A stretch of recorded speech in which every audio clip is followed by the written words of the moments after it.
Alors, je suis dans la campagne bretonne pour faire l'introduction de cette vidéo.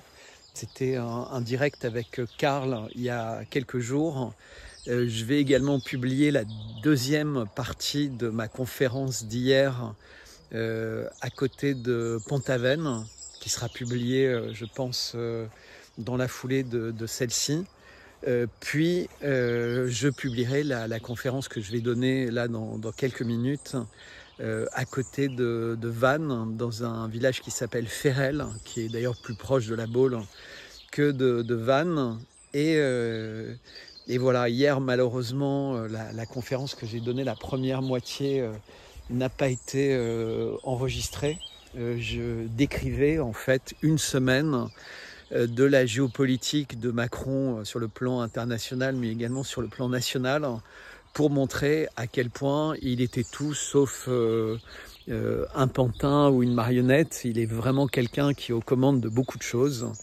Voilà. Également, j'insiste sur le fait de s'abonner à mon Substack. Les gens qui lisent mon Substack, si vous lisez les commentaires qu'ils laissent, sont très clairs sur le fait que non seulement ça leur fait beaucoup de bien, de comprendre entre guillemets le poste qui est sous nos yeux, mais surtout qu'au fur et à mesure ça les libère et ça leur donne de plus en plus le courage de s'exprimer et à leur tour de semer des graines, parce qu'évidemment la vérité libère et nous rend à nouveau totalement humains et en maîtrise de nos choix, et surtout de refuser les pactes avec le diable qui nous sont quasiment imposés par les médias mainstream, mais également, comme je le répète très régulièrement, les faux médias dissidents qui en réalité sont de véritables marchands du temple. Donc je suis content également de l'accueil du magazine Histoire Magazine, que ce soit la couverture et le contenu, puisque pour la propriétaire du magazine, c'était assez courageux de faire une couverture avec les 5 personnes les plus détestées du monde: Ben Salman, Donald Trump, Elon Musk, Vladimir Poutine et Xi Jinping, ou en tout cas ceux qu'on nous apprend à détester, puisque dans le monde, évidemment, ils ne sont pas détestés comme ils peuvent l'être en France, où on est véritablement dans l'antre du diable. Mais il se trouve que l'actualité montre à quel point c'était prémonitoire, puisque toutes les annonces qui devraient être faites dans les jours qui viennent par Donald Trump lors de sa visite en Arabie Saoudite vont surprendre la planète entière et vont être un véritable choc pour tous ceux qui tirent les ficelles depuis si longtemps. On voit bien que ceux que j'appelle les 5 fantastiques sont sur le point de se regrouper, et c'est une formidable nouvelle. Par ailleurs, continuez à me contacter si vous voulez que je vous fasse découvrir du miel véritablement formidable. Je vous rappelle mon mail pour me contacter: bertrand@55bellechasse.com, bertrand@55be2lecha2se.com. Je vous dis à très bientôt pour d'autres vidéos. Merci de votre soutien actif et bonne vidéo. С днем Великой Победы! Ура!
crowd knows well, the people shouts responding well. O'er the land and land news tell.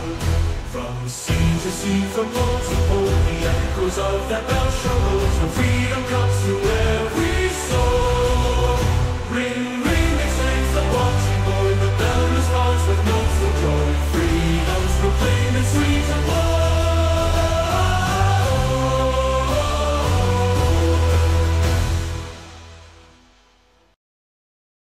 Abonnez-vous, s'il vous plaît, à mon Substack. Sans plus tarder, en direct de Paris, j'ai avec moi Bertrand Scholler. Bertrand Scholler, salut. Salut Karl. Alors, en direct de Bretagne, où je viens d'arriver. Ah oui? Parce que je vais faire 3 jours de conférence pour le lancement de la nouvelle version de Histoire Magazine dont on avait parlé. Oui. Le magazine est publié demain, les gens peuvent le trouver en kiosque, partout en France. Et alors, il n'y aura pas beaucoup de numéros, parce que le magazine ne vendait pas de numéros jusqu'à récemment. Et là, il se donne une nouvelle orientation, une nouvelle dynamique. Et on espère que le numéro qui sort va être imprimé parce qu'il est parfaitement dans l'actualité.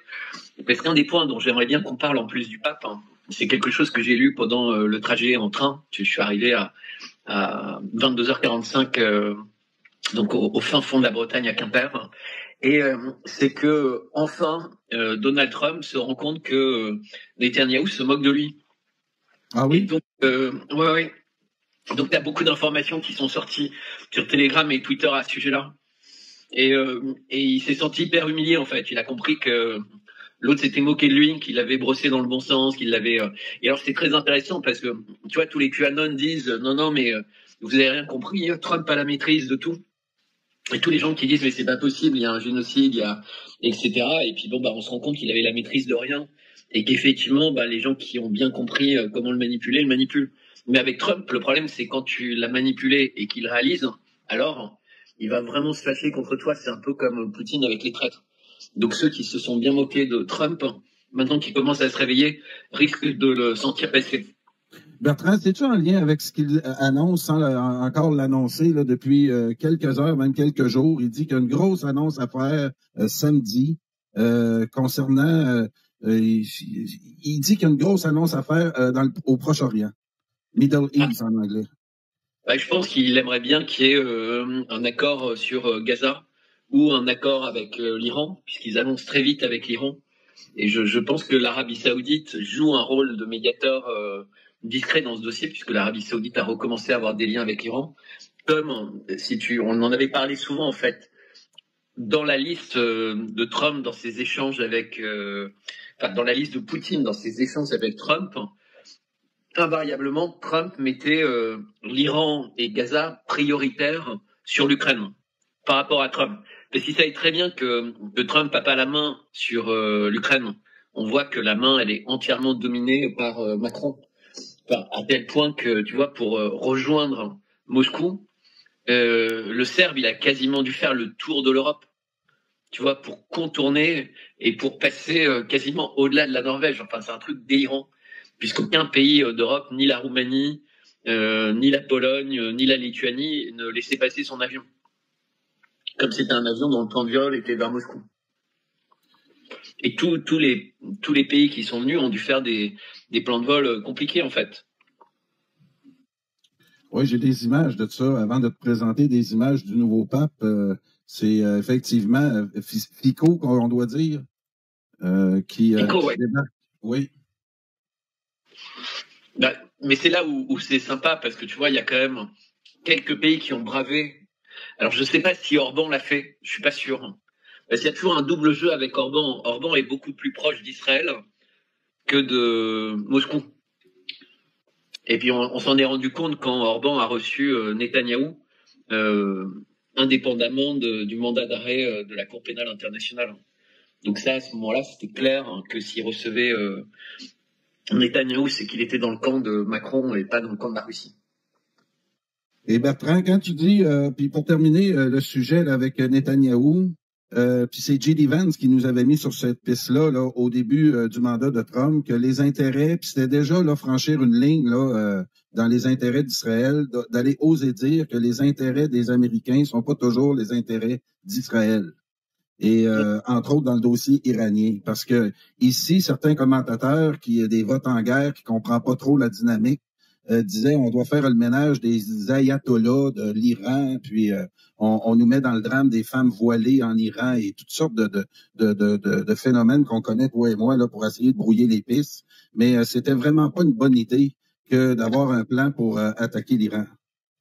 Alors déjà, c'est pas une bonne idée, et très vite, Trump, là pour le coup, l'a compris, et donc il a dit deux choses. Il a dit une première chose à Netanyahou, c'est que je veux donner une chance à une tentative de paix. Donc sous-entendu, tu fais pas le bordel. Sauf que Netanyahou se moque de lui, puisqu'il y a un port qui a explosé, une centrale thermique qui a explosé, et il y a plein d'explosions, une usine automobile. Enfin, en ce moment, si tu veux, il y a quelqu'un qui s'amuse en Iran à vouloir faire péter les plombs à l'Iran. Et c'est certainement pas Trump qui veut vraiment la paix. Et donc c'est là où Trump réalise à quel point il y a un double jeu de Netanyahou qui fait semblant de laisser Trump négocier une paix avec l'Iran, sauf qu'à chaque fois que les Iraniens reçoivent ce coup de poignard, parce que s'il y avait que le port qui avait explosé, on aurait pu se dire c'est la faute à pas de chance. Mais sauf que l'Iran, depuis un an, ils ont l'hélicoptère d'un président qui s'écrase avec un ministre des Affaires étrangères. Ils ont une accumulation de choses qui arrivent. Et si tu veux, c'est comme si tu joues au dé et que pendant 10 coups d'affilée, c'est le même numéro qui tombe. Et ça tombe toujours contre l'Iran et contre des personnes clés en Iran. Et ce qui est une manière de leur dire, vous êtes hyper fragile. Ce qui est également un message qui est passé aux gens de la 5e colonne qui voudraient faire une révolution de couleur. Parce qu'en réalité, il n'y a pas toujours des contacts directs. Il y a des gens qui peuvent agir à l'intérieur de l'Iran sans réaliser qu'ils servent les intérêts d'Israël. Tu sais, c'est comme les terroristes. Souvent, ils sont, c'est des loups solitaires qui sont manipulés, mais ils sont manipulés à l'insu de leur plein gré par quelqu'un qu'ils détestent encore plus que la cible de leurs attentats. Tu vois ce que je veux dire? Oui. Ils réalisent pas qu'en fait leur attentat sert uniquement l'intérêt de celui que vraiment ils voudraient pas servir. Et donc quand Trump dit ça avec Netanyahou, il se rend compte que Netanyahou lui fait un plan à l'envers. Et la deuxième chose que Trump dit, c'est si jamais les négociations échouent, c'est nous les Américains qui décideront de bombarder et quand et comment. Puisque ça fait partie justement de discussions avec Poutine qui dit si jamais vous allez contre l'Iran, attention, vous allez contre nous et contre la Chine. Donc soyez très prudents dans la manière avec laquelle vous réagissez ou vous communiquez. Et c'est important de rappeler ça parce que les Américains, en fait, ils ont bombardé le Yémen depuis quelques semaines. Oui. Et tout le monde se moquait un peu des Américains en disant ils n'ont pas de résultats en fait, c'est des bombardements, ils bombardent des civils, etc., etc. Sauf que justement c'était à la Trump, c'est-à-dire qu'il ça fait beaucoup de bruit. Alors malheureusement il y a des victimes civiles, c'est horrible, c'est inacceptable, mais il donne le temps à ceux qui sont en phase de réfléchir. Et c'est sa négociation de joueurs de poker. Et en parallèle, il y a peut-être quelque chose qui est conclu. Et c'est ce qui s'est passé avec les Houthis, puisque avec Oman, ils viennent de signer un cessez-le-feu, les Américains et les Houthis. Mais ce qui s'est passé en parallèle, et ça, les Américains n'étaient pas du tout d'accord, et encore une fois, Trump était vraiment fâché, puisque c'est des lignes rouges qui sont franchies, c'est qu'Israël est allé bombarder. Oui. Et ils ont détruit entièrement l'aéroport de la capitale, le seul aéroport international du Yémen, ce qui coupe entièrement le Yémen du reste du monde. Puisque, tu vois, un grand pays comme ça, ils ont des personnes qui viennent visiter. Il y a quelques jours, il y avait pas mal de journalistes d'ailleurs qui étaient sur place au Yémen. Donc, il n'y a plus d'aéroport, il n'y a plus d'avions. C'est-à-dire tous les avions qui étaient dans l'aéroport ont été détruits un par un. Donc, tu imagines la violence de l'attaque, puisqu'ils ont détruit l'aéroport, ils ont détruit les pistes, ils ont détruit les avions et ils ont détruit la raffinerie avec le kérosène. Il faut des années pour reconstruire un aéroport. Là, il est détruit, entièrement détruit. Ils ont détruit le port, Donc en réalité, ils coupent le Yémen du reste du monde. Or, c'est un pays qui est vraiment exsangue. Et ça, je pense que Trump le voulait pas. Et donc, c'est deux raisons pour se rappeler ce qu'il avait manifestement oublié, c'est que la plus grande partie des problèmes du monde, depuis que Netanyahou est au pouvoir, c'est Netanyahou. Alors maintenant, l'autre partie terrible, c'est Macron. Et quitte à faire le lien, parce que c'est toujours important de voir le puzzle, Oui. si tu regardes les images de Modi au cours des dernières années, les personnes avec qui Modi fait les plus gros câlins, s'enlace, etc., le plus, c'est qui? Macron et Netanyahou. Dès que l'Inde a annoncé qu'il allait intervenir au Pakistan, couper l'eau, etc., Netanyahou a tout de suite fait cause pour Modi. Quand il y a eu le 7 octobre, Modi avait tout de suite fait cause pour Netanyahou et tout ce qu'il a fait. Ce qui avait créé un gap dans les BRICS, puisque c'était le seul pays des BRICS qui avait pris une position aussi claire en faveur de frappes illimitées, alors que tous les autres pays des BRICS avaient dit « Attention, pas d'escalade, ce qui vient de se passer, il va falloir comprendre ce qui s'est passé, mais pas d'escalade. » Alors que l'Inde avait tout de suite dit ça. Pourquoi? Parce que l'Inde est en compétition avec le Pakistan pour l'eau, pour le Cachemire, etc., etc. Le Pakistan, c'est essentiellement un pays musulman. L'Inde, c'est un pays essentiellement hindouiste. Et le Pakistan est un des pays qui est les plus fermes et les plus durs vis-à-vis de Tel Aviv. Et donc, c'est également une ligne de fracture. Et ce qui est intéressant au niveau de l'armement, après on ira vers le pape ou le sujet que tu veux, mais historiquement, l'Inde avait un partenaire prioritaire, privilégié pour son armement, c'était la Russie. Et au cours des dernières années, essentiellement liée à la relation entre Macron et Modi, qui est vraiment une relation très inquiétante. Hein. Ils se font des câlins, ils se donnent des médailles. Tu vois, il a fait Grand Croix de la Légion d'honneur, etc., etc. Donc cette relation étonnante entre Macron et Modi, eh bien, Modi a convaincu l'Inde, enfin son armée, de prendre les avions Rafale. Et donc ils avaient acheté une première fournée d'avions Rafale et une deuxième fournée.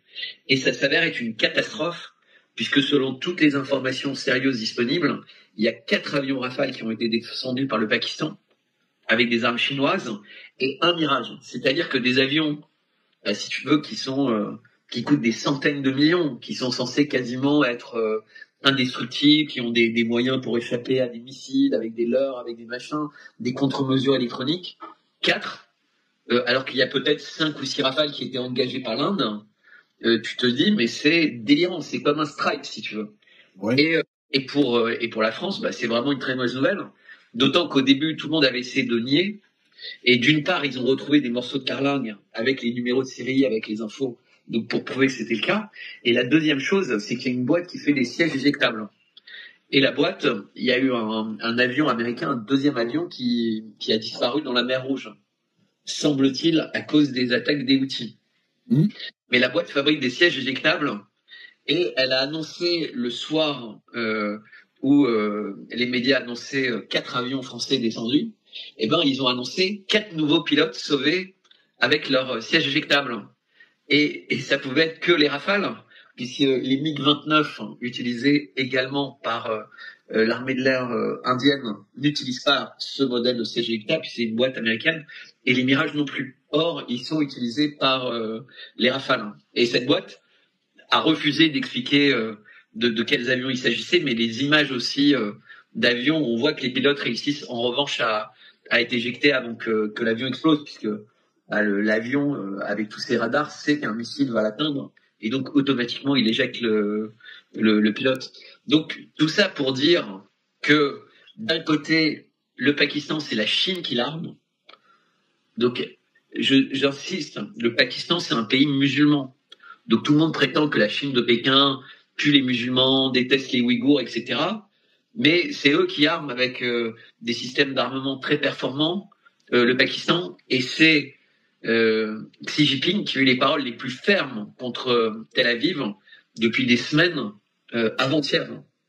C'est-à-dire qu'ils n'ont pas dit tout ce qui se passe c'est grave, c'est inacceptable, c'est ceci, c'est cela. Ils ont dit nous nous opposons nous nous opposons. C'est-à-dire, quand tu regardes la hiérarchie des mots, opposer, c'est le dernier mot avant la fin de la diplomatie, c'est-à-dire un embargo, voire la guerre. Tous les autres termes sont en dessous, en fait. Quand tu dis tu n'acceptes pas, bah, c'est un terme assez élevé. Mais quand tu dis tu t'opposes, c'est tu te positionnes contre l'autre. Et donc voilà, tout ça pour dire que les lignes de fracture, elles sont très nettes, qu'évidemment les Russes et les Chinois en parlent, et que Vladimir Poutine et la diplomatie russe parlaient moins de Gaza et d'Israël ces dernières semaines, parce que comme ils discutent de paix avec Trump, et que aux États-Unis, critiquer Israël, c'est comme un chiffon rouge, bah, intelligemment, ils voulaient pas rendre la situation plus difficile à Trump. Mais là, Trump est en train de rendre la situation plus simple, puisque là, il est sans doute sur le point de montrer quel est le rôle de Netanyahou. En tout cas, on peut l'espérer. Mais bon, rien ne va être simple parce que, encore une fois, Macron, Netanyahou, tout ça tire les ficelles. Et pour faire une transition avec le pape, Oui. il y a beaucoup de gens qui ont tout de suite dit, regardez, le pape est américain, ça prouve que c'est Donald Trump qui gère les choses. Alors d'abord, le pape est né aux États-Unis d'un père français et d'une mère espagnole. Il a fait l'essentiel de sa carrière au Pérou. Il a, pour ainsi dire, rien à voir avec les États-Unis, à part qu'il est né à Chicago en 1955. Donc il a la nationalité, c'est le droit du sol. Mais ce pape est le collaborateur qui était le plus proche du pape François. Pourquoi ? Parce que ce pape, Prévost, donc il va s'appeler Léon IV, le Pérou et l'Argentine. Quand tu es un prélat en Amérique du Sud, ils se rencontrent. Et le pape François est devenu pape en remplacement de Benoît XVI en 2013, en mars 2013.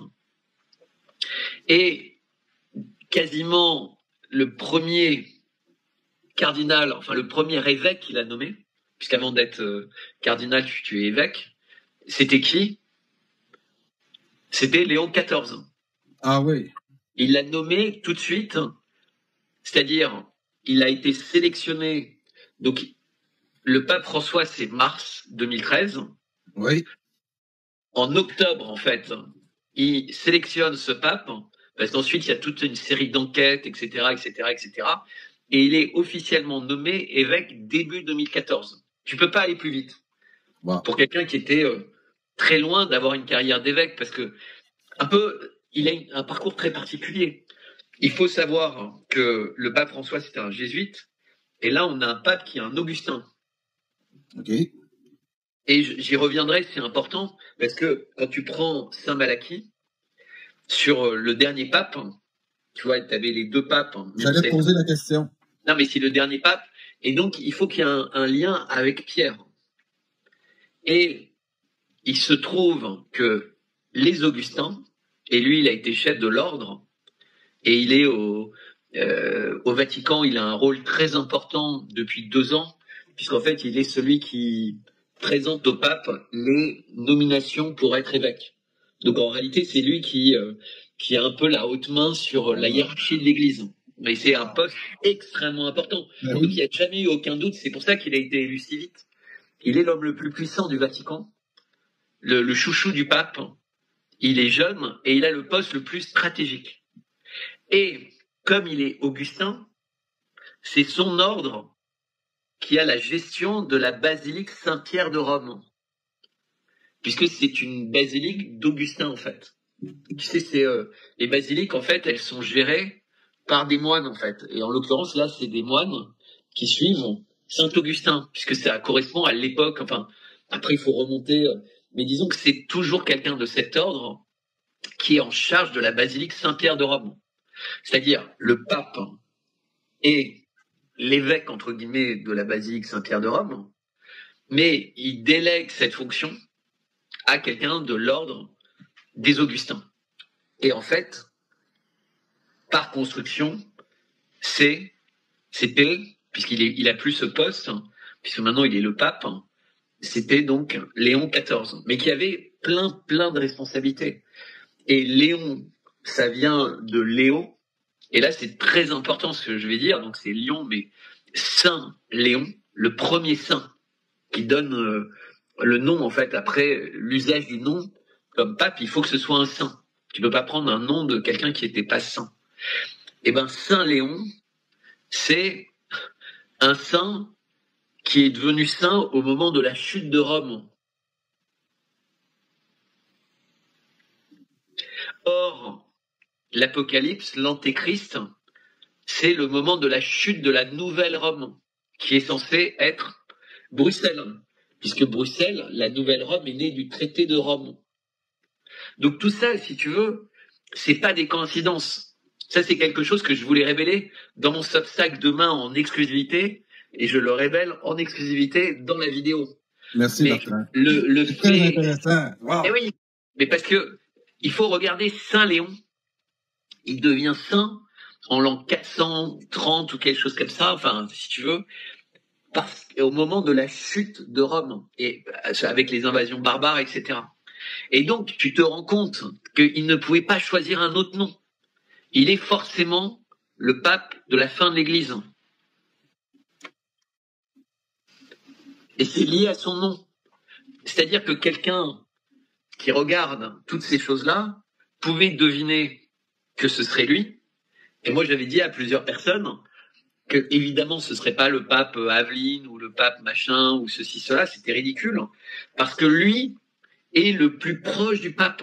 Il est celui qui, si tu veux, le pape, on voit bien qu'il était très diminué depuis pas mal de temps. Et lui, vraiment, c'est au niveau de la curie de Rome, t'as 12 personnages importants, comme des 12 apôtres, si tu veux. Et lui, il a le poste le plus élevé. Non, mais c'est très important. Il a le poste le plus élevé. Ben oui. C'est lui qui sait, comme il s'occupe des nominations des évêques ou des cardinaux, donc il fait les dossiers, qui a la connaissance, en tout cas, qui a la main en plus sur tous les dossiers de tous les évêques et les cardinaux. C'est-à-dire qu'il les connaît intimement. Oui. Il est comme le chef de la police des évêques et des cardinaux. Oui. C'est-à-dire il est dans un conclave et les gens savent qu'il sait tout d'eux. Si tu veux, tout ce que les enquêtes révèlent sur un pape, tous les secrets qu'il a, enfin sur quelqu'un qui va être nommé évêque, lui il a tout. Tu vois ce que je veux dire? Mais il y avait tout, bien sûr. Un bon Il avait- bronzeur aux deux bons joueurs, comme on dit. Et c'est lui aussi qui avait la haute main pour se débarrasser de Vigano. Ah oui. Ben oui, mais c'est très important par rapport aux gens qui pensent qu'il est quelqu'un qui apprécie Trump. Parce que Trump, il est dans une logique de Vigano, il est dans une logique d'une église qui est pas LGBTQ+, qui est pas woke, qui est pas pour la vaccination, etc. Là, on a quelqu'un qui est en ligne avec François sur toutes ces questions-là. Et donc, moi, j'étais effrayé quand j'ai vu Philippot, Asselineau, tout cela dire « Ah, regardez, Macron s'est fait avoir ». Alors que Macron a gagné avec ce pape. Bien sûr. Mais ils réfléchissent pas. Et ils disent c'est pas un pape français, donc Macron a perdu, c'est un pape américain. Mais c'est le piège. Il est tout sauf américain. Il a jamais rien fait. Il est né aux États-Unis. Il a vécu toute sa vie en Amérique du Sud. Et il est beaucoup plus lié à la France, puisque son père est français, sa mère est espagnole. Et donc, Aux il est États-Unis. complètement lié à l'Amérique du Sud. Et c'est là qu'il a été élu cardinal. Il n'a pas été élu cardinal aux États-Unis. Puis François venait de l'Amérique du Sud, lui aussi. Exactement.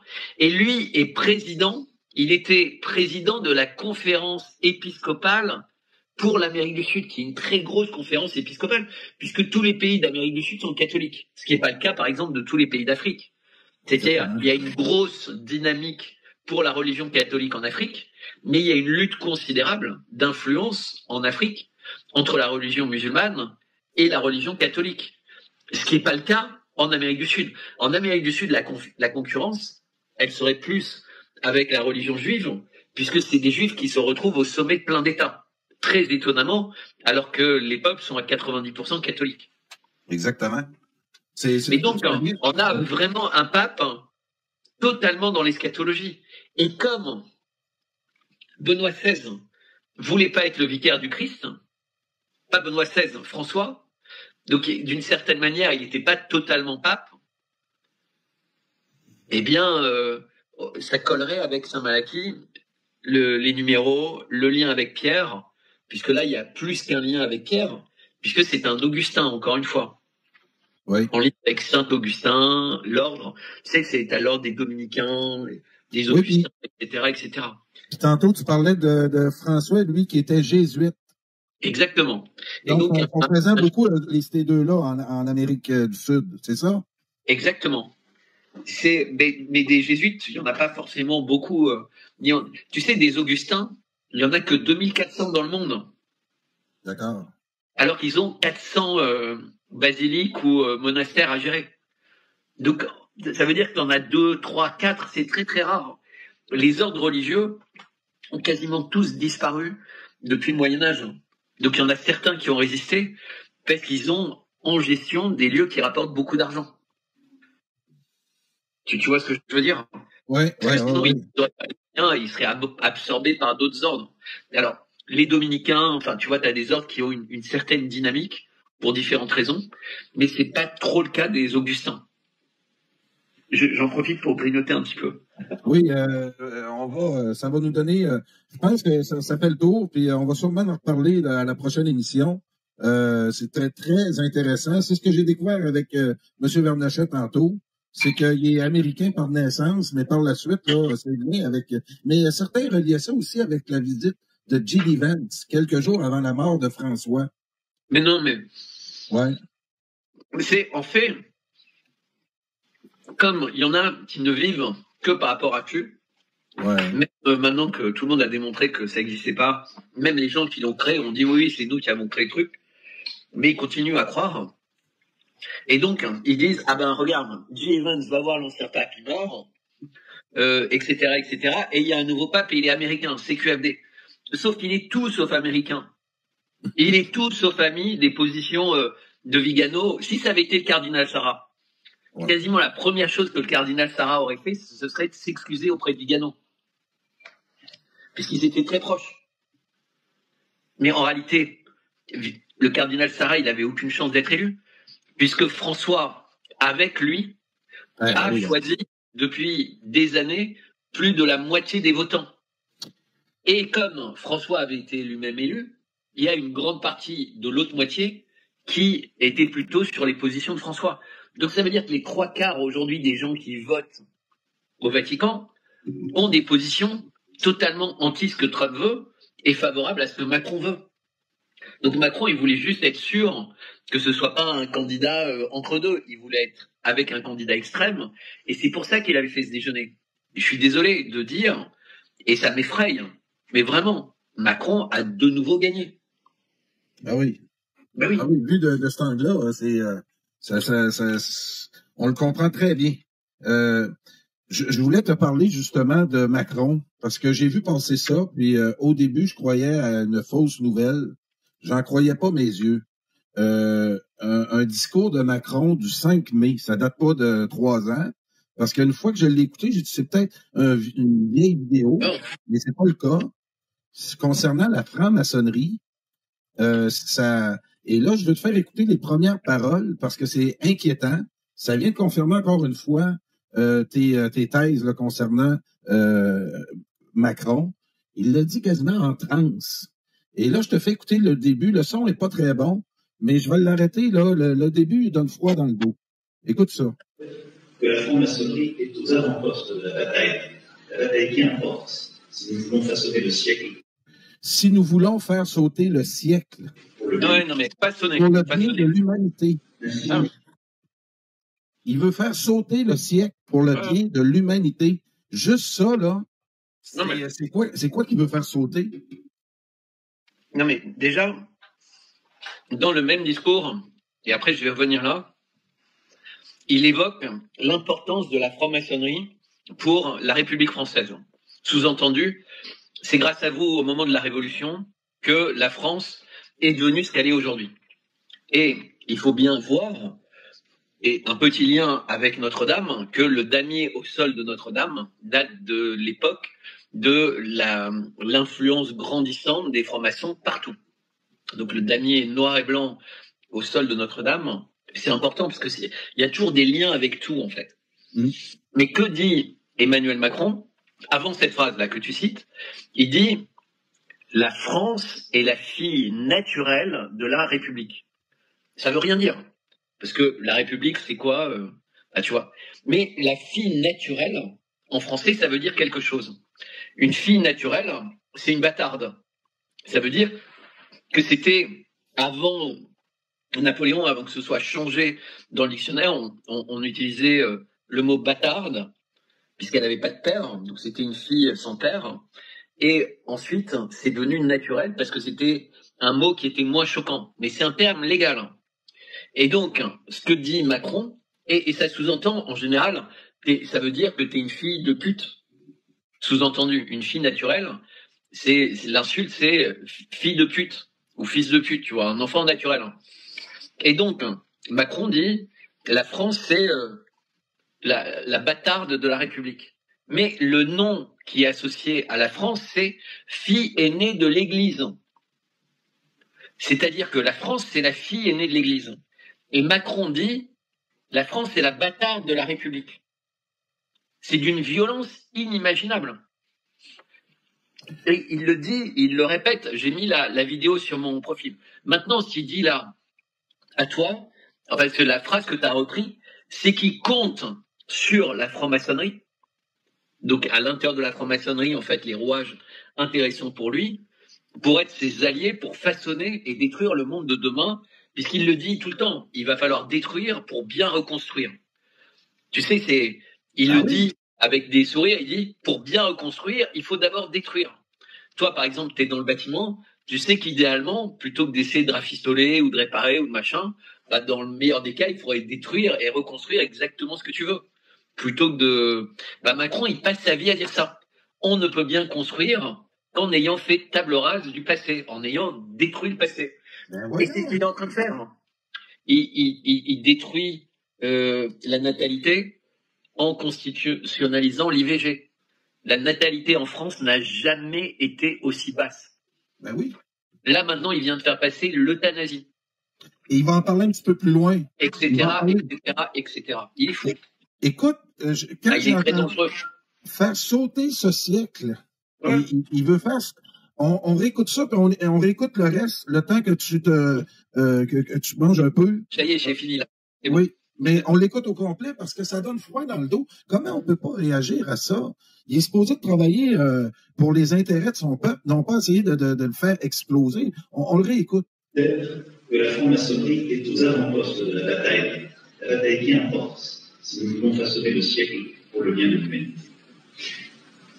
Ainsi, et sans doute le fait que la franc-maçonnerie a toujours été la cible des complotistes, des obscurantistes, qui lui attribuent une influence la mettant ainsi à l'honneur. Un organe de presse a récemment fait procès de vouloir peser sur les débats relatifs à la fin de vie, usant au passage d'une iconographie qui était oubliée depuis Vichy. Je vous dis ici, soyez fiers. Et comme les autres grandes familles spirituelles, les francs-maçons s'emparent de ce débat fondamental de la fin de vie. Je le dis aussi ici, c'est une bonne chose. C'est une bonne chose. Ouais, soyez fiers. Ils ont un rôle fondamental. C'est pas nous qui le disons, là. Ils leur donnent le rôle de fondamental. Ouais, mais il faut savoir qu'il y avait eu un autre discours il y a quelques mois d'Emmanuel Macron et qui était annonciateur de ce qui va arriver là. Il avait dit, il y a deux choses qu'il ne peut plus accepter. C'est l'antisionisme et la critique de la franc-maçonnerie. Et il y a une loi qui est en train d'être préparée.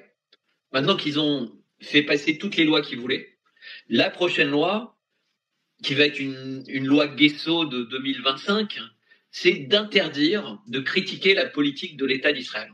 C'est-à-dire même un homme politique, par exemple LFI, qui veut critiquer la politique de Netanyahou, il pourra être mis en prison en fait, parce que ce sera pris pour de l'antisémitisme.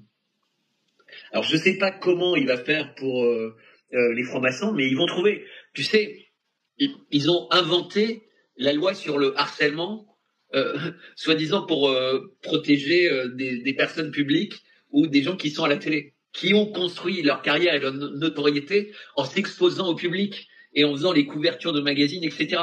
Donc c'est des gens qui sont quotidiennement, qui se nourrissent d'être quotidiennement dans les magazines, dans les réseaux sociaux, dans les trucs people, etc., où on leur invente tout ce que tu veux. Mais grâce à ça, de temps en temps, quand quelqu'un dit quelque chose qui les dérange, ils les font sauter. Bah, il va se passer exactement la même chose sur l'antisionisme et pour la franc-maçonnerie. Enfin, ça va être un truc global sur les sociétés secrètes qui, encore une fois, seront présentées comme des acteurs sans lesquels la République n'existerait pas. Et comme la France est la fille naturelle de la République, la France doit tout à ces gens-là, on n'a pas le droit de les critiquer. Et Bertrand, nous, au Québec, on avait pour résister aux francs-maçons, et à l'époque où on était tricoté serré, si on avait la moindre rumeur que quelqu'un pouvait faire partie de la franc-maçonnerie, il était exclu. Nous, on avait l'ordre de Jacques Cartier, qui était une société secrète canadienne-française qui travaillait pour les intérêts des Canadiens français à l'intérieur du système britannique. Donc, on a toutes sortes d'histoires de résistance. Et c'est un peu... Il y a ça que j'ai trouvé de Macron très bizarre. La franc-maçonnerie, tu nous parles tout le temps. Certains ajoutent aussi le mnébrite, qui au Vatican est très... c'est le pape François qui avait embrassé la bague du patron. Ouais. Peux-tu nous en parler de ça? Parce que moi, je sens, Bertrand, comment venir à bout de ces gens-là? Mais écoute, depuis une trentaine d'années, quasiment depuis la création du World Economic Forum et la création du Kazakhstan en tant que pays autonome avec une capitale à Astana, il y a eu une volonté d'un certain nombre d'acteurs religieux de créer une religion globale. Et au fur et à mesure, ils ont eu l'idée de rajouter de l'intelligence artificielle, etc., etc. Eh bien, la religion, le Vatican, essentiellement sous le mandat de François, est devenu extrêmement actif là-dedans. Et donc, c'est de dissoudre, entre guillemets, la religion catholique dans quelque chose de plus moderne, avec des calculs. Si tu veux, la religion catholique, depuis Vatican II, elle a beaucoup évolué, en fait. C'est-à-dire, d'une certaine manière, elle a dit « je fais plus confiance à ce qui est mon dogme ». C'est un peu comme si les Juifs, ils décidaient de plus parler hébreu, tu vois, ou ils disaient voilà, on va devenir un pays qui parle anglais, et donc on va oublier toutes nos traditions. Ouais. Mais c'est pas le cas. Et mais le Vatican, en fait, a supprimé la messe en latin. D'ailleurs, le latin, résultat, c'est en train de disparaître. Or, c'était une langue qui était intéressante, même intellectuellement pour les étudiants, puisque ça permettait de comprendre le sens caché dans les mots. Tu sais, parfois, quand tu On en a parlé cette semaine dans une émission. Parce que, ouais, moi, j'ai eu la chance d'aller enseigner au début de ma carrière à des gens qui avaient suivi le cours classique, je ne sais pas comment vous appeliez ça en France, versus des gens comme moi qui ont été dans l'école publique. Où vraiment, ces messieurs-là, mes vieux confrères de travail de l'époque, eux avaient appris le grec, le latin, toutes des choses qu'on a dit à un moment donné inutiles. Pourquoi? À quoi ça sert? Et M. Vernochet disait que l'Église, qui est supposée nous mener vers le haut, la transcendance, ils ont adopté la verticalité. Je comprends un peu, là, c'est quoi à travers vos connaissances, je commence à bien comprendre quand tu enlèves le latin, ça sous-entend qu'en fait, tu supprimes une grande partie de cette verticalité, en fait. C'est un peu tout le message de François qui est, en fait, on est, mais ce qui est très beau, hein, en soi, on est tous égaux, on doit tous se mettre à genoux devant tout le monde, on doit accueillir tous les migrants du monde, on doit leur donner les clés de notre appartement, on doit leur donner nos femmes, on doit éventuellement... Enfin, tu vois, c'est pousser les valeurs de l'Église au-delà du raisonnable. Mais ça n'a jamais été la parole du Christ. La parole du Christ, ça n'a jamais été, tu peux dans ton pays, tu dois laisser d'autres personnes venir et prendre le contrôle de tout ce qui est à toi et de tout ce qui est aux générations passées. C'est pas, si tu veux, c'est pas quelque chose qu'on trouve dans la Bible en fait. C'est une interprétation qui est compliquée de ce que peut avoir voulu être la parole du Christ, et c'est une grande limite en fait. Et ça, tu le retrouves dans ces communautés, dans les communautés jésuites, dans les communautés des Augustins, etc. C'est-à-dire qu'ils ont une approche qui est différente et qui va influencer l'Église en fait. D'accord. Deuxième sujet qui m'a frappé aussi, ça a fait la manchette ces dernières heures. Votre président qui a accueilli l'égorgeur, comment que M. Vernachel l'a appelé, l'égorgeur. Al-Nosra. Hein? Al-Nosra de Daesh. Oui. Il était un grand chef de Daesh. Il est devenu quasiment le patron d'Al-Nosra une fois qu'al-Baghdadi avait été tué par les Américains. Ah oui, puis ça. Comment comprendre ce... Sa tête était mise à prix 10 millions en début décembre. Une petite seconde, je vais juste enlever le son. Oui, continue, excuse-moi. Sa tête était mise à prix 10 millions de dollars par les Américains avant décembre. Macron est le premier président à le recevoir en Europe chez lui. Alors il est déjà allé en Turquie, mais à la limite c'est normal. Avec la Turquie, ils ont une frontière... il y a plein de problèmes de terrorisme, etc., de ressources, de machin. Mais Macron, c'est un signal qu'il envoie, parce que qu'est-ce qu'il a fait Macron quelques jours? Il a été aux obsèques de François et il a déjeuné avec des cardinaux. Ouais. Il n'a pas souhaité Pâques aux Français. Il a fait aucun message de Pâques. Il reçoit celui-là. Il fait passer la loi sur l'euthanasie. Il menace, entre guillemets, le monde entier s'ils vont le 9 à Moscou. Enfin, dans la semaine, je ne sais plus tout ce qu'il a fait, mais c'est juste inimaginable la liste. C'est-à-dire qu'il est au cœur de l'actualité en permanence. Il veut s'assurer que dans le monde entier, les gens entendent parler de lui. C'est délirant. Les Jeux Olympiques, il y a eu, là, le Paris Saint-Germain va être en finale, mais en fait, il va trouver le moyen de dire c'est la France qui gagne. Tu vois ce que je veux dire? Ah oui. Tout sert son dessein et son destin, en fait. Il fait ce qu'il veut. Il se débarrasse de Marine Le Pen, mais très facilement, puisqu'en fait, il y a déjà un complice à lui qui est le président du RN. Et il s'est passé la même chose en Roumanie. Le candidat gênant est parti, et le numéro 2 du parti, il va être élu. Mais en réalité, ils font semblant de pas trop l'aimer, mais ils sont ravis que ce soit lui. Sinon, ils ne l'auraient pas laissé être candidat et gagner les élections. Ils sont ravis que ce soit lui. Pourquoi? Parce que le candidat de droite qui a remplacé celui qui a été éliminé par la justice, il n'arrête pas de dire qu'il est pour l'Europe et qu'il n'est pas pour la Russie. OK. Donc pourquoi il le ferait tomber? C'est exactement comme Bardella. Il est pour l'euro, il est contre la Russie, il est pour Israël, il était pour la vaccination du Covid. Il n'y a aucun sujet sur lesquels, en fait, il n'est pas parfaitement d'accord avec Macron. Et on a vu Macron, tu vois, sur l'immigration, même des gens comme Retailleau, etc., tu vois, ils rentrent au bercail, quoi. Ils ont tous sauf envie de perdre leurs Marocains, et au RN, ils ont tous sauf envie qu'il y ait une nouvelle dissolution parce qu'ils sont sûrs qu'ils ne récupèrent pas autant de députés. Parce que là, le parti il est sur le point d'exploser, en fait. Parce que les fidèles de Marine Le Pen sont en train de se rendre compte qu'il y a une espèce d'hold-up par un troll de Macron. Et tu parles du RN, puis il y a la femme maintenant de monsieur du Rassemblement national. Là, comment il s'appelle cette madame-là? Nafo. Aujourd'hui, Emmanuel Ahmed Al-Shara, le dirigeant actuel de la Syrie. 2 secondes. Avant... Oui, vas-y.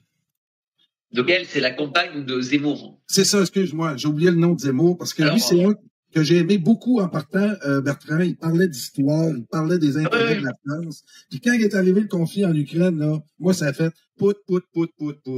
C'est là que j'ai compris qu'il était dans le gamique. Mais ils n'ont pas de colonne vertébrale, ces gens-là. Ouais. C'est-à-dire, ils ont une colonne vertébrale en apparence quand ils sont devant la télé.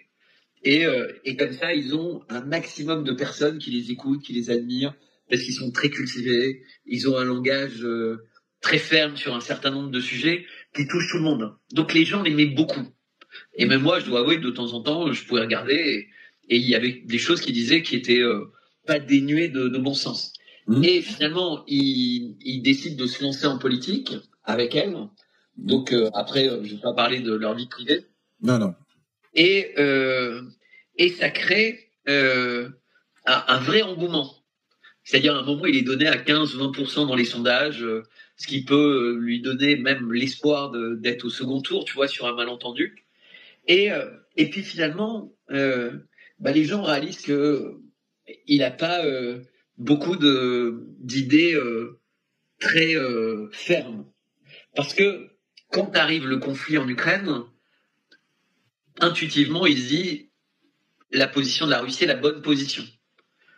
Et comme on n'est pas sur un problème qui est lié à la religion juive ou à Israël, il est quelqu'un qui va choisir un peu ce qui lui semble être comme un homme politique, le vent intéressant. Et donc il se positionne un peu contre la Russie. Pour la Russie, pardon.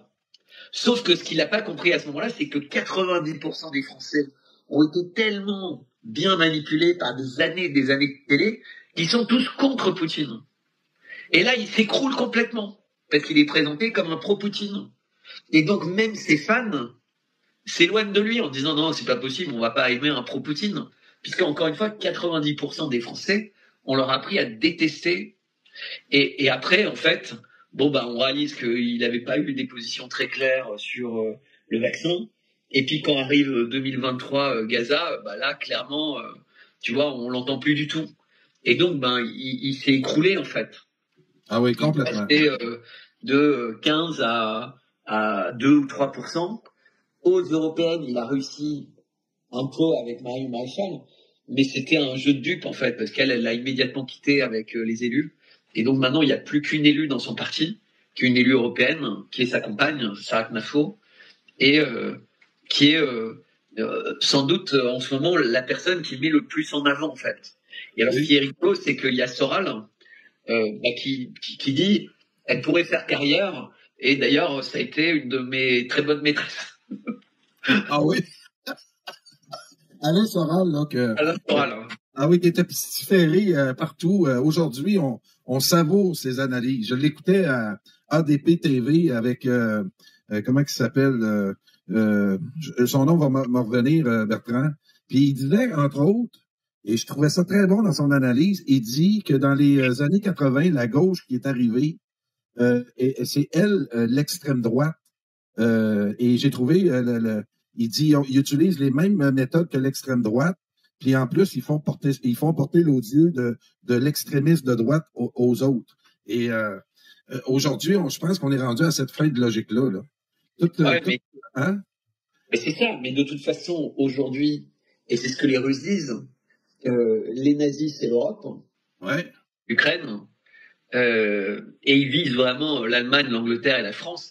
Alors il y a un jeu qui est intéressant parce que il semblerait que Starmer ait décidé de négocier quelque chose qui convient bien aux Américains en termes de droits de douane.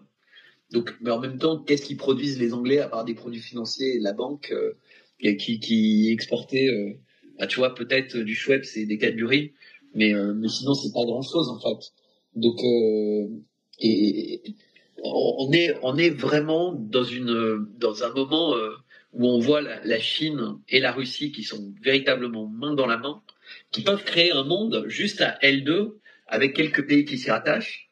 On voit l'Inde qui est en train d'être la marionnette de la France et d'Israël contre le Pakistan, qui est entre guillemets vraiment aidé fortement par la Chine, et on voit le génocide terrible de Gaza, tous les problèmes. Le Liban est bombardé tous les jours par Israël. Et idem pour la Syrie, c'est-à-dire que Jolani, contrairement à Zelensky, il est habillé en costume depuis le premier jour. Alors que depuis le premier jour, c'est-à-dire depuis le 8 décembre, le 9 décembre, je ne sais plus exactement le jour. Et le pays est en train d'être découpé de plus en plus, il est bombardé sans arrêt. Il y a les nettoyages religieux les plus incroyables qu'il y ait jamais eu. C'est-à-dire des milliers de personnes qui sont exécutées dans la rue, des prisonniers, des gens qui se sont rendus, qui sont tués, après qu'on leur ait fait crier qu'ils se détestaient, ramper au sol, avec déjà des balles dans les jambes et tout. Enfin, c'est vraiment l'horreur. Il y a des sépultures de saints alaouites qui ont été brûlés. Tu vois, des lieux qui ont 1500 ans, qui ont été brûlés, alors que c'était protégé par des gardiens financés par l'UNESCO.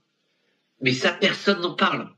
Quand les talibans détruisaient les Bouddhas de Banyan, on le montrait, hein. Là, on le montrait. Mais quand les troupes de Jolani détruisent des villages de chrétiens d'Orient, assassinent des alaouites, détruisent le tombeau d'un saint alaouite, parce que c'est une minorité chrétienne en fait, les alaouites, et qui ont un mélange qui intègre de la religion musulmane, chrétienne, etc. C'est un pays très intéressant, la Syrie, tu vois, qui était donc le président était alaouite, mais c'était un pays laïque en fait. Toutes les religions étaient bienvenues. Et là, c'est en train d'être un pays. Faut voir la femme de Jolani. Elle est comme les femmes afghanes, si tu veux. Elle a la burqa, elle a tout. C'est vraiment un sketch, quoi.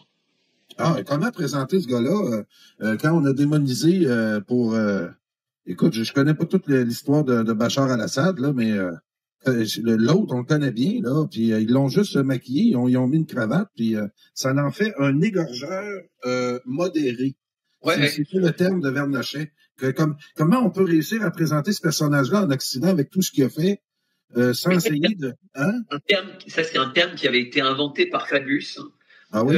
Au début de la révolution, entre guillemets, en Syrie, quand on avait découvert que les Français finançaient des mouvements terroristes, y compris en utilisant des boîtes françaises installées là-bas, ils avaient dit non, mais c'est pas des terroristes, eux ils sont modérés. Et en fait, les modérés en question, c'était eux qui tuaient tous les chrétiens d'Orient. Mais ça n'a dérangé personne en fait, parce que t'as pas de journaliste. Tu vois, c'est comme à Gaza. Si t'es un journaliste dans cette zone-là, tu vas te faire tuer tout de suite. Ah ouais, et ils font même pas semblant. Si tu veux, l'armée israélienne, elle a des normes, elle a des codes de conduite, etc. Mais les hommes de Jolani peuvent faire tout ce qu'ils veulent du moment qu'il n'y a pas de caméra. Et quand ils se filment, c'est pour que tous les pays d'Occident détestent les musulmans. Oui. Puisqu'ils se filment en hurlant Allah Akbar quand ils font les pires exactions. Or, un musulman ne pourrait pas faire ce qu'ils font. Un vrai musulman. Puisque c'est pas dans la religion musulmane de tirer sur un blessé qui s'est rendu, en fait. Et c'est pour ça que je t'ai montré, Madame Knafo, parce que la façon qu'elle a traité le passage de ce Jolani-là, fait juste raviver des tensions. Je veux avoir ton avis là-dessus, parce que moi, ça me donne des bémols. Avant qu'on se connaisse, avant que je comprenne tout le fond de l'histoire, c'est le genre de discours que je pouvais coller là-dedans. Mais elle, son discours, si tu veux, parfois quand on discute ensemble, on dit un puzzle et toutes les pièces du puzzle vont coller. Elle a un discours qui est totalement contre les musulmans. C'est ça. Jolani, c'est vraiment sa cible. Mais elle va jamais aller au bout. Elle va pas dire, et d'ailleurs, il a même pas le courage d'affronter Israël qui est en train de bouffer son pays. Donc, si tu veux, elle va avoir une colère à géométrie variable. Exactement. Elle est sur un fonds de commerce, en fait. Et c'est le problème des hommes politiques. Ils ne bossent que sur des fonds de commerce. C'est comme les marchands du temple de la résistance. Ils sont sur des fonds de commerce. Ils veulent pas fâcher une partie de leurs clients. Quand moi je critique Q, j'ai des centaines de personnes qui me détestent. Mais j'en ai rien à foutre. Puisque ce qui est important, c'est de dire qu'il faut pas idolâtrer ou croire outre mesure à des choses.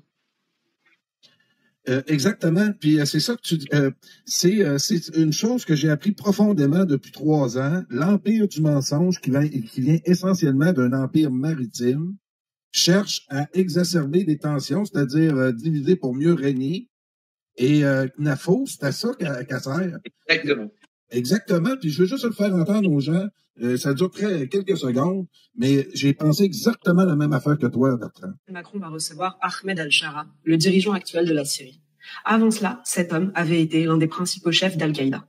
Nous avons donc un djihadiste qui va serrer la main du président de la France, un pays qui a subi, en à peine 15 ans, 260 morts du djihadisme sur son sol. Nous avons donc un homme qui va fouler les pieds de Paris, notre capitale, ville martyre qui a subi le Bataclan et l'hypercacher de la main de ces mêmes djihadistes. Nous avons donc un homme qui va venir fouler les pieds de la France, fille aînée de l'Église, pendant que son propre régime menace les chrétiens d'Orient. Wow.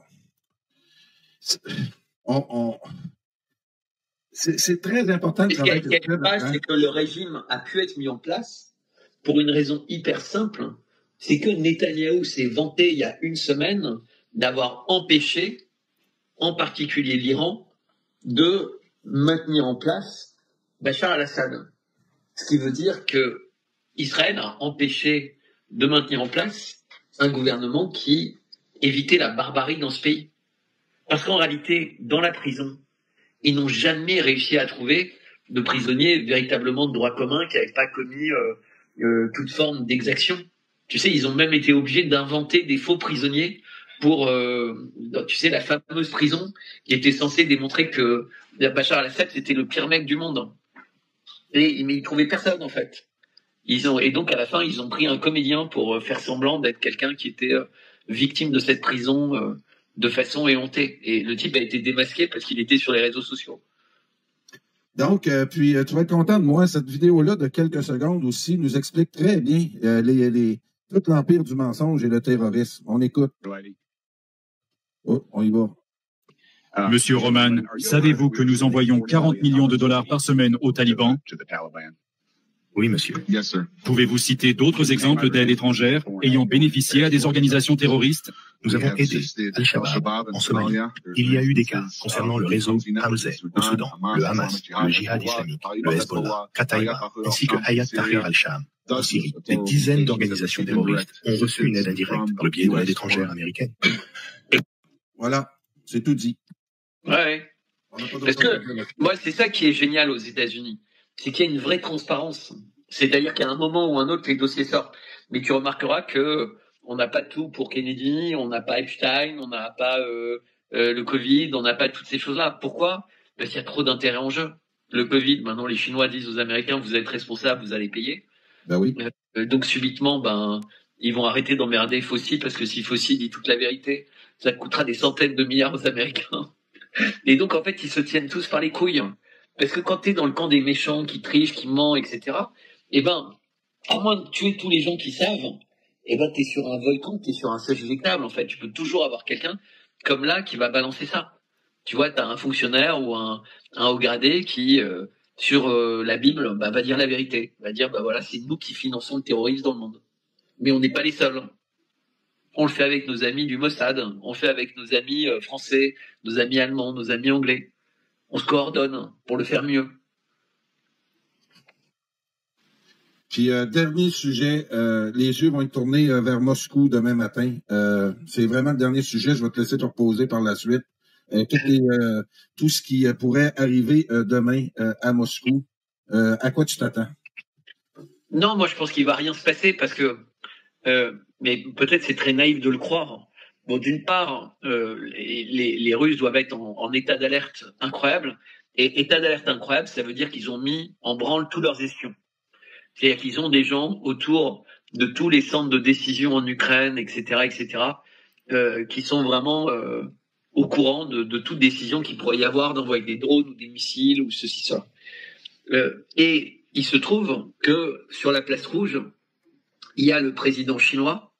Donc la Chine a aussi mis en branle tout ce qu'elle a d'espions, d'écoutes, etc. Mais il y a également des pays africains. Il y a le Venezuela, il y a Lula qui est là. Il est arrivé aussi. Il y a vraiment trop de présidents. Donc tout à l'heure tu montrais les images de Fico. Il y a le Premier ministre serbe. Enfin, quelqu'un qui aurait envie de bombarder la place rouge avec autant de dignitaires, d'autant de pays importants, il déclenche la guerre mondiale, hein, directement. Mais là, c'est pas une réponse avec des missiles. C'est une bombe atomique. Tu vois, là, c'est Hiroshima sur Kiev, par exemple. Ah oui, hein?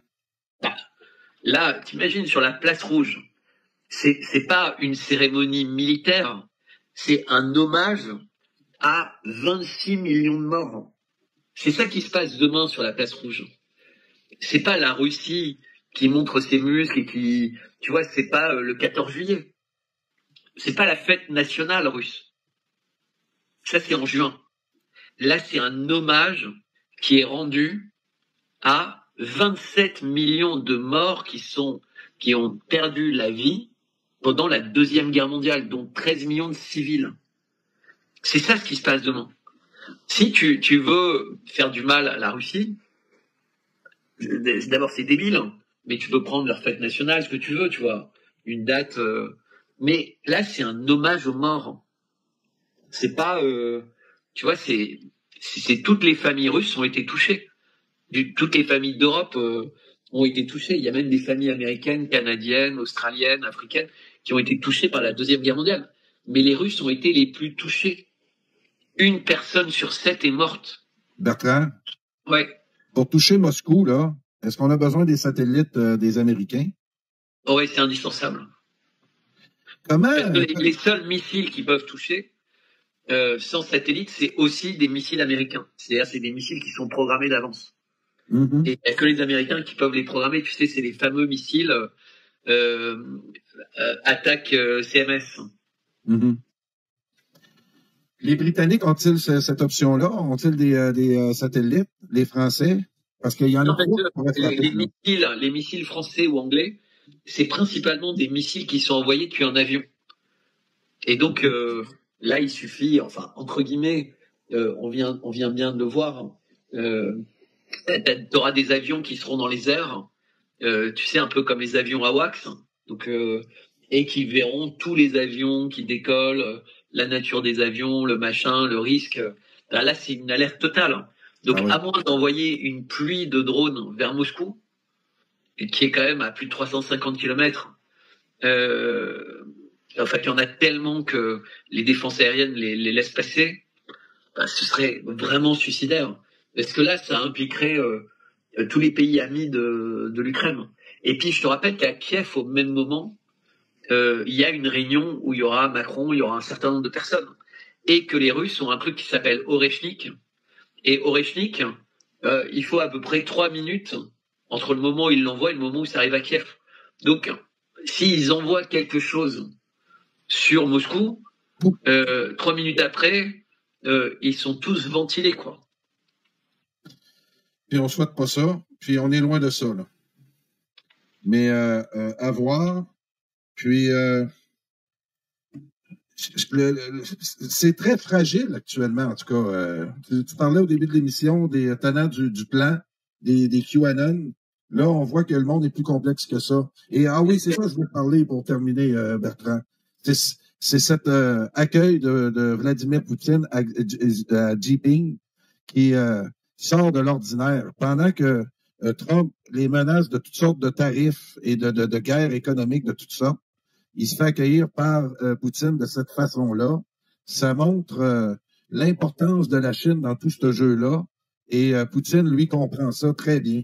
On écoute cet accueil-là.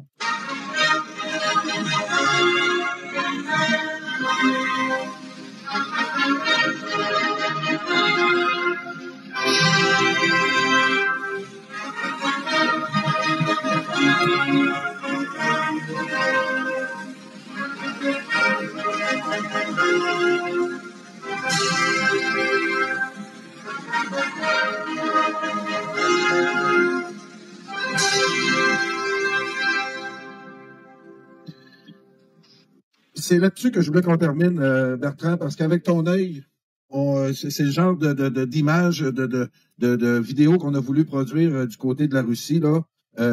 Parle-nous un peu de... Alors ça, c'est l'image traditionnelle. Alors évidemment, c'est grandiose avec eux deux, mais pour une visite d'État, il fait ça avec d'autres présidents. C'est le cérémonial. Mais ce qu'il ne fait jamais avec d'autres présidents, c'est que ça dure jamais 3-4 jours avec autant de réunions. Et là, aujourd'hui, il y a une image qui est très frappante, c'est qu'ils ont pris le thé ensemble. Ils ont fait une cérémonie du thé au Kremlin. C'est-à-dire qu'ils étaient tous les deux autour d'une petite table à prendre le thé après une réunion où ils venaient de signer des centaines de milliards d'accords.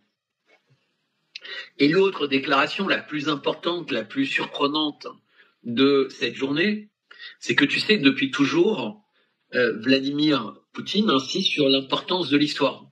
Donc je rappelais l'interview avec Tucker Carlson, etc. Eh bien, c'est pour ça que Histoire Magazine m'intéresse autant et j'en profite pour réinsister là-dessus. Eh bien, aujourd'hui, Xi Jinping a fait une déclaration où il ne parle que de ça et dit que la Chine va s'associer à la Russie pour que toute la vérité soit faite sur la Deuxième Guerre mondiale. Sur la vraie histoire de la Deuxième Guerre mondiale. Qu'est-ce qu'il sous-entend? Quels sont les mensonges? Où sont les mensonges? C'est très très important par rapport à tout ce qu'on a dit au fur et à mesure des semaines d'émissions qu'on a eues ensemble. C'est-à-dire que Xi Jinping, aujourd'hui, s'allie à la Russie pour dire, eh bien, on va dire la vraie histoire de la Deuxième Guerre mondiale. Bertrand, tu touches un point central que je commence à voir émerger de nos émissions puis avec mes autres collaborateurs. Comment l'interprétation de l'histoire devient un aspect très important et notre approche face aux Russes, entre autres pour l'événement de demain, dans cette russophobie folle-là, on oublie que les Russes ont payé le prix de 26 ou 27 millions de morts pour une guerre là qui contre le nazisme. Et on a ri de Poutine il y a 3 ans quand il a dit qu'il voulait dénazifier l'Ukraine. J'ai fait des émissions avec quelques autres et avec toi aussi pour montrer que c'est pas une légende. Au Canada, on nous l'a montré il y a quelques mois en honorant un ex-nazi de l'Ukraine. Ça a fait la manchette. Donc, l'interprétation de l'histoire en ce moment joue un rôle très important. Et tu vois, c'est là où c'est choquant. Parce que par exemple, aujourd'hui encore, Donald Trump a dit « c'est nous qui avons gagné la guerre, personne d'autre ». Ben oui. Alors qu'en réalité, les Américains, quand ils ont compris que l'Allemagne tombait et que la Russie, elle aurait pu prendre, l'Union soviétique pouvait prendre toute l'Europe. C'est-à-dire, ils se sont arrêtés gentiment devant les Américains, mais s'ils avaient dit non, personne ne pouvait arrêter les Russes.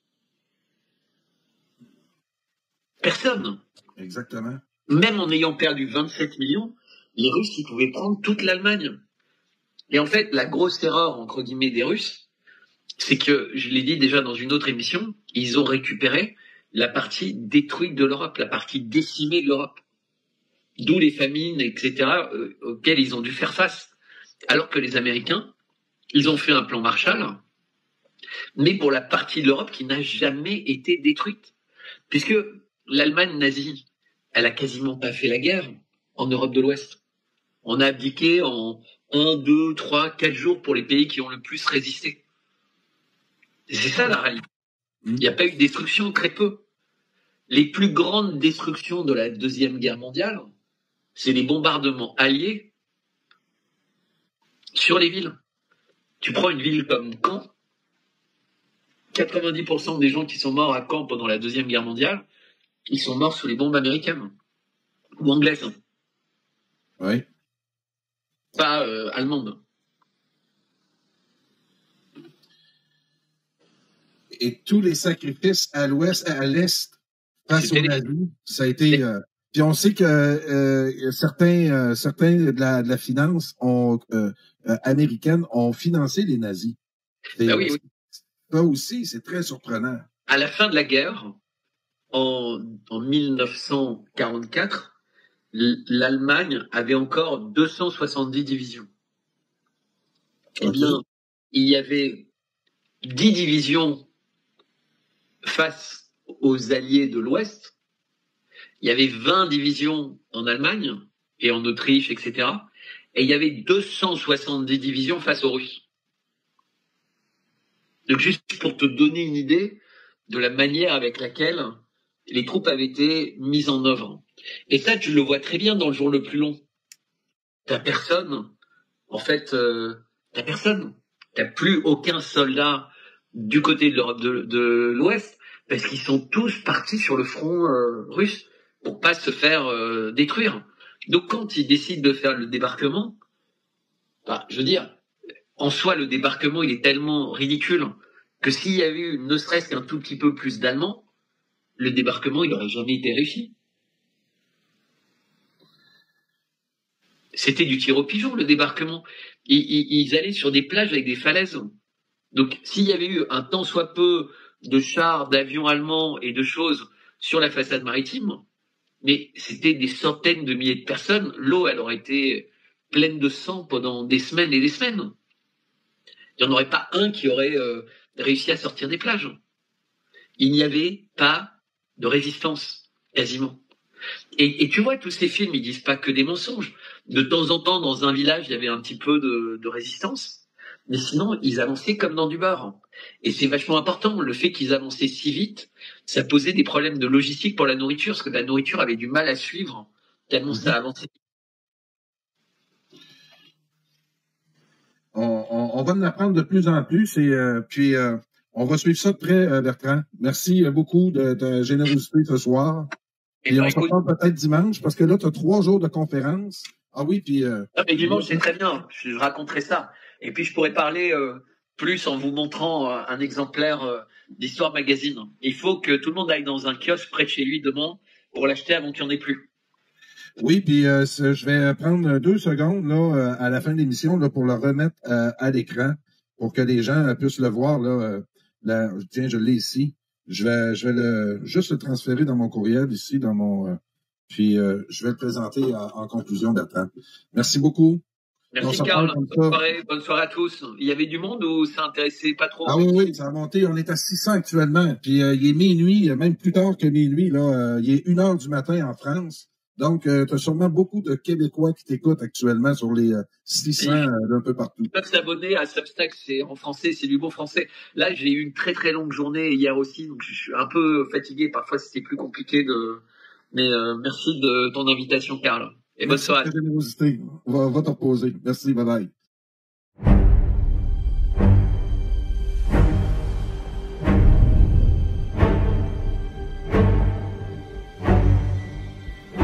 Lives are not defined by any one action. Our lives are the sum of our choices. Everything you were, everything you've done has come to this. When the need for certainty is absolute and the odds are deemed impossible, the mission falls to him. Should he choose to accept?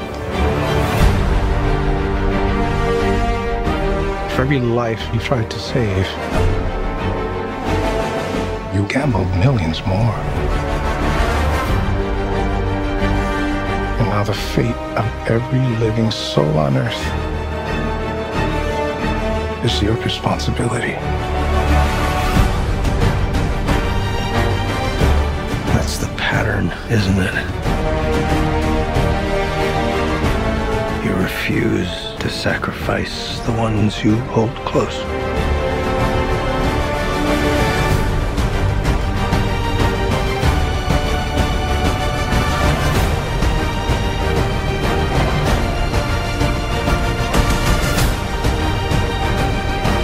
You've always been on the right side, brother.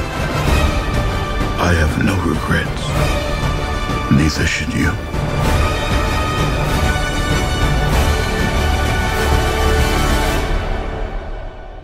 I need you to trust me. One last time.